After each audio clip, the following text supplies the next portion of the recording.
welcome to my kitchen. At least 2 sips of coffee because as you can see here, it is only 8:39 this morning. So that means Katie's normally sleeping still. Well, like just waking up, but certainly not making videos. But what we're gonna do today, and yesterday I experimented a little bit with a bunch of the supplies in my house, trying to figure out what's best for you guys.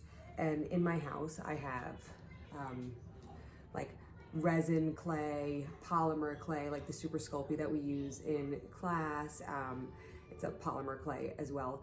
I have Play-Doh, I have, really kind of stinky clays, some air dry clays. I have all kinds of clays in my house, but I can't imagine that your house looks like my house that is way overstocked with all the art supplies you could possibly never need and never be able to use all of. Just kidding, I'll use them. That said, I was playing with my daughter. She has high polymer clay that's not Super Sculpey. It's kind of like a foam clay, and I'm sure you guys know what molding magic is and model magic and all that stuff. It's kind of foamy and it dries really lightweight, but it tends to crack a lot and you can't really paint it. You can't really do much else after you've built it, which is kind of cool because you can just build it, let it dry and do its own thing. So if you have multiple colors of it, you can just build something and you don't have to paint it in the aftermath. But if you don't have clay at home and you don't have something that you can use, one of the things that you guys can do is you can make your own, it's called salt dough.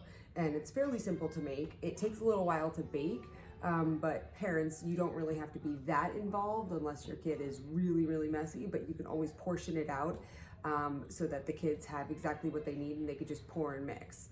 The whole prepper phase is probably the hardest part. But after that, and like obviously the oven they'll need help with, but apart from that, it's fairly simple. So what you're gonna need, some flour. I happen to have this entire bag of flour just chilling out in my cabinet because people just buy flour. I don't think we ever know what we're gonna use flour for. Like I legit never know. I'm like, I think we need flour in the house. I had 2 bags of flour. Why do I keep buying flour? Why is that? I'm like, we need to have flour. I've never baked bread. I don't do any of that. I must make salt dough enough. I also have this whole thing of salt. I don't know if it needs to be kosher salt, but this is what I have, and in large quantities. I have, other kinds of salt, but it's like Himalayan pink sea salt. I don't think you want to get too fancy for your salt dough. Like settle down on that. That's not really important. Okay, so the other thing you're gonna need, children, is a mixing bowl that's not breakable, right? Mine has a rubber bottom because also I drop things. People drop stuff. When you're mixing things quickly, sometimes things get dropped. Probably best to not use your finest china for this situation, you know what I mean? I wouldn't do it. So that said, I already have my things portioned off. Boop! Approximately 2 cups of said flour. Approximately. This is not like a rocket science kind of situation. This is an approximate situation. So since I did approximately 2 cups of flour, and I guess you could do exactly 2 cups of flour, but since I did approximately 2 cups of flour, I did approximately 1 cup of salt.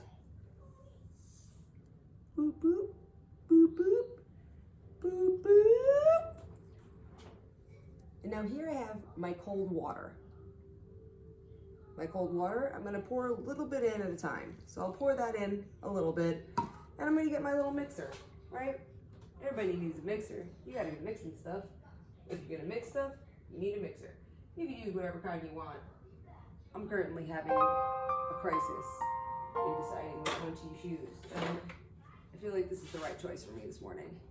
I feel like it's well colored for the rest of my kitchen. So now I'm just gonna mix it.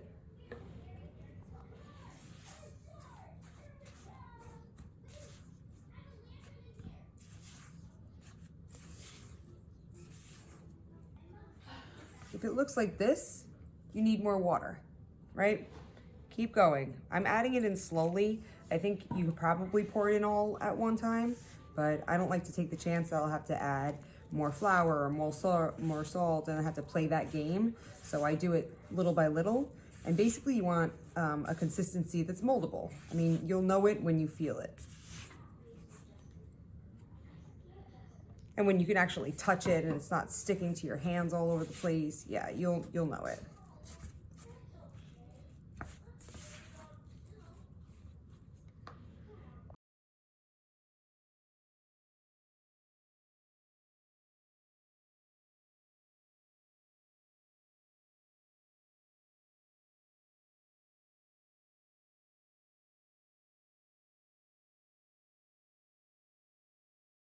Dough has already been kneaded, but I left it sitting on the counter just for right now. It's nice and soft. It should be soft enough to the touch, but not sticking to your fingers.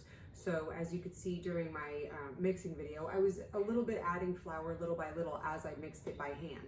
And I needed to mix it by hand to make sure that when I was touching it, nothing was sticking to my fingers. It should feel a little bit like Play-Doh. But the cool thing about this is that you'll bake it, it'll harden pretty well, it'll stay fairly light, but you can also paint it, you can varnish it, you can make little sculptures out of it, and it'll harden, and sometimes it cracks in the oven. That's just kind of part of the game with any kind of clay. So even if you're using, you know, high quality professional clays, you run the risk of something cracking. And I'll show you how to kind of alleviate that a little bit or make that happen less. But part of it is just how you build it, and part of it is also experimenting and learning how to use different kinds of supplies. You know, you shouldn't have these expectations that every time, the first time you do something, it's gonna be excellent and perfect. Sometimes it is, but I think that that gives you a false sense of, you know, how everything in life is gonna go. Sometimes you just gotta take it a little bit at a time, understand that there's gonna be bumps along the way, there's gonna be some cracks along the way, and that's okay. I don't always throw away the things that are broken either, because sometimes they're just good reminders to me that it didn't work that time, but I eventually got it to work, and that kind of is motivating for me. That said, now that I've done that already, I'm gonna do the next part, which I think is just as essential, and that's clean up. I don't like to make a huge mess and then leave it and then go to the next part of the project. I like to make the mess, clean it up, have a nice clean surface area to work on, and then, you know, continue that way. So I'm gonna start cleaning everything up.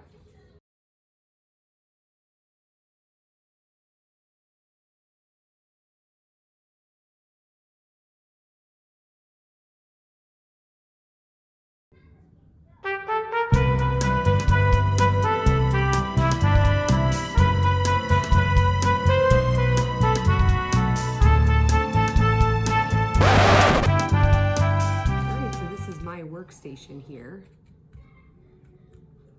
and as you can see, I'm doing my best to not have any professional supplies, because that would defeat the purpose of a what you got video. Basically what you got is kind of the things that you got in your own house. So this was taken from a painting set from my daughter, who I'm sure that you guys have a paintbrush somewhere in your house. If you don't have a paintbrush, you could always use a Q-tip. If you don't have a Q-tip, I'm sure you could fasten a toothpick with some sort of small amount of paper towel. Do not use toilet paper. Apparently that is like coveted right now. Do not use that, okay? But anything that you can use, like to dip a tiny bit of water, like if you need a little bit of water, I have a little tiny cup of water on hand right here, and this is just a little cup that I get, you know, if somebody else orders takeout or whatever, and it comes with soy sauce. I don't throw these away because I could use them all the time.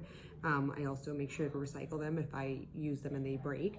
And then I also have a little tiny cup of flour here, just in case something gets a little too sticky. So I could just kind of dip my fingers in some flour to kind of soften that area out to make it a little bit more moldable. This container used to have soup in it, so I'm going to use this container to keep this dough. You don't have to use all the dough at the same time. You can make tiny little figurines. You can work towards, you know, creating an actual whole full set of like a diorama of sorts or a scenery. It's your call, but you could do this over time. It doesn't all have to happen today, right? But I'm gonna go ahead and dump this out. It comes out pretty easily, really not too difficult. And it's pretty nice. It's actually kind of moldable, right? So what I'm gonna do is I'm gonna rip a little piece of this, and I'm gonna start playing with it. So again, I'm gonna just dip my fingers a little bit. So I have like that. I'm gonna start playing with it. I'm gonna start building. You can actually dip it right into the flour too, you know, I mean, you don't have to get it all over your hands. If you have a nice working mat, you can use a work mat. I just don't want to get everything everywhere, but this is also a really nice surface for me to be working on. If you don't have one of these, I don't assume that everyone has one of these in their house. I just happen to have a lot of them because, as you know, I teach. And so having a cutting mat for me is also a nice little surface area to work on because it's a little bit slicker, so not everything sticks to it. So if you have a cutting mat or anything like that that you guys can use, I would put something down. It decreases the amount of mess that you're gonna have to clean up later. So I'm gonna start off making a couple of these little things, okay? So I'm gonna go,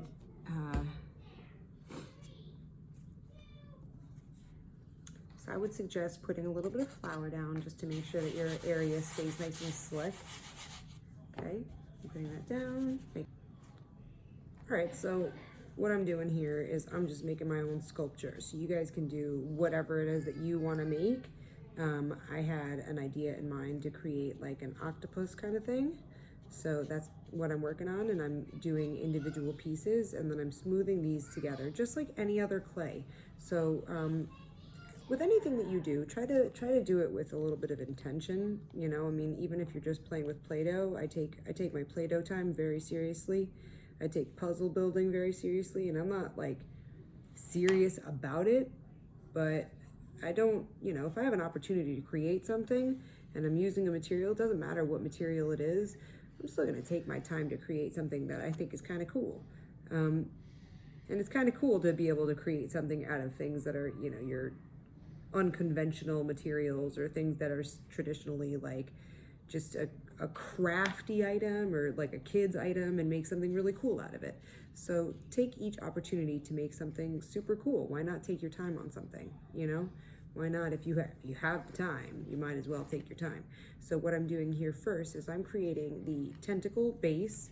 So I want to make a base right here, and then I'm going to build up the body. So it'll be more like this, but I want to create the base first just to make sure that these tentacles really stay on, and then I'll be able to smooth this down a little bit easier because this type of clay is a little bit fragile, and I have tons of it. So I'm not really worried about how much I can use or can't use or whatever the case is. So right now, like I said, I'm going to create the tentacles, and then from there, I'll start to build up the top.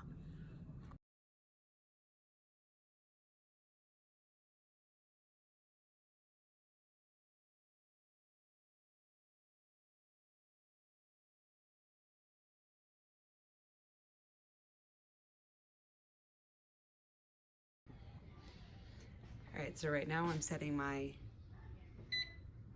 oven to 200, start, and it's just on bake.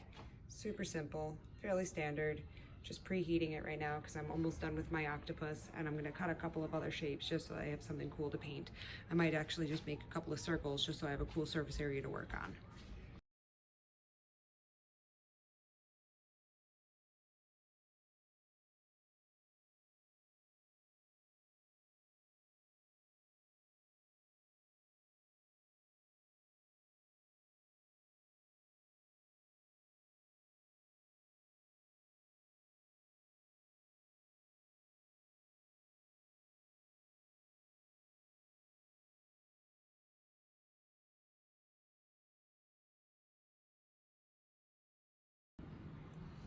So as you can see, I already moved it onto my cookie sheet here, and I have parchment paper down, and my oven is already preheated to 200. It's gonna take a little while to bake, but what I'm doing right now, and you could see before I was starting to use little couple. These are like little chopsticks that came with my daughter's like a little food kit, and this is a little knife that was part of a reusable set that you could carry with. But yeah, you could pretty much use anything as long as you can smooth these pieces out. What you basically want to do is make sure that all of the pieces are not just on top of each other like this. You want to make sure like this, you want to make sure that they're actually like smoothed together so that you don't really see the crease. You can always take a knife or the ruler that you were using before to recreate and simulate the idea that the crease is there, but you really don't want to have a lot of creases in here, and you don't want to have a lot of air pockets in here either. So what I'm doing is just dragging tiny layers of that clay and then just re-smoothing it out by putting a little bit of the powder flour on my hands and kind of going in there.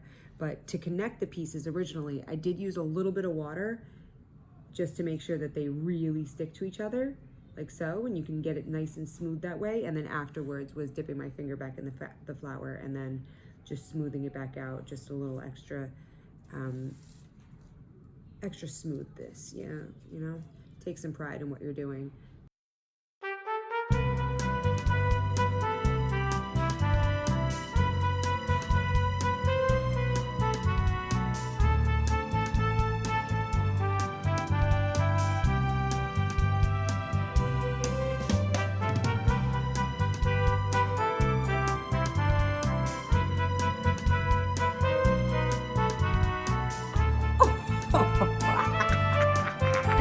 It's baking. It's baking so perfectly. How the player has to do. Sometimes player gets stuck on these things. That's true. Is that okay? Yeah, we'll just fix it, right? Because the Play-Doh's got to do what the Player gotta do. That's right. What's this? All right, so we're back with our creations, right? Did we make all of these things? Yours. Say yours. Yes. Excellent. And so what did Mama make here? Octopus. I made my octopus, but it's not painted yet, is it? No, so I'm gonna have to paint that in another video. And Posey here made this really cool circle.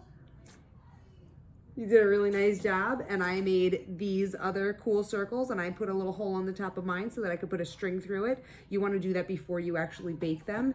I actually ended up baking them at 250 for about 2 hours. It takes a while, so it's going to be, you know, probably about an hour of playing with them and then 2 hours of baking them, and then tomorrow you can paint them. So I'm going to be painting them, making a video about that, and I'll send that guy that.